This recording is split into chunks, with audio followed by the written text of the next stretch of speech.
તો આપણે આવી ગયા પાછો નવો મિની વ્લોગ લઈને ને ભાઈ હજી હુતા હતા ને પપ્પા ભાઈની દવા તૈયાર કરતા હતા. એ બધું તો ઠીક પણ તું ક્યાં છે? એ બેટા આપું ઇધર રે. પપ્પા એની ગાડી હરખી કરતા હતા ને આપણે નીકળી ગયા હોટલે જવા. ગાડી તો હતી નહીં કારણ કે હપ્તાવાળા લઈ ગયા હતા એટલે રિક્ષામાં જવું પડે એમ છે. રિક્ષામાં બેન પૂગી ગયા હોટલે ને હોટલ આવીને જોઈ તો જ્યાં પાર્સલ ભરવાનું કામકાજ ચાલુ હતું ને એમાં આપણે પાર્સલ લઈને આવી ગયા આપણી હોટલે. મંદિરમાં હાર ચડાવી દીધો, દીવાબત્તી કરીને ભગવાનની થારી કાઢી લીધી. એટલામાં ઘર ગાવાના ચાલુ થઈ ગયા હતા ને આ ભાઈ તો હેલિકોપ્ટર હાથમાં લઈને ફરે છે, પોતે જ બનાવતો લાગે. 2000 years later. બાકી ગયા હતા 3:30 હોટલ અકેલવાનું કામકાજ ચાલુ હતું ને આ ભાઈને આફ્રિકાથી બોલાવે સ્પેશિયલ કામ કરવા માટે. અહીંયા ભાઈ આવી ગયા, મને કે પાડો ખીલે બાંધવા જાવ. મેં કીધું તો હાલો.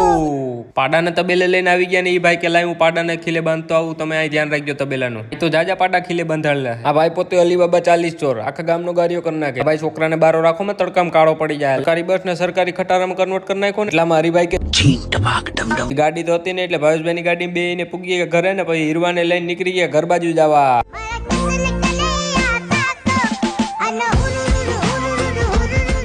ઘેરે આવ્યો તો પથ્થુ તો હજળ થઈને બેઠો હતો. પછી પથ્થુને કરાવી દીધી કસરત. એને કસરત કરાવી દો એટલામાં તમે લાઈક ફોલો કરી દેજો ને બીજાને શેર કરવાનું ભૂલતા નહીં.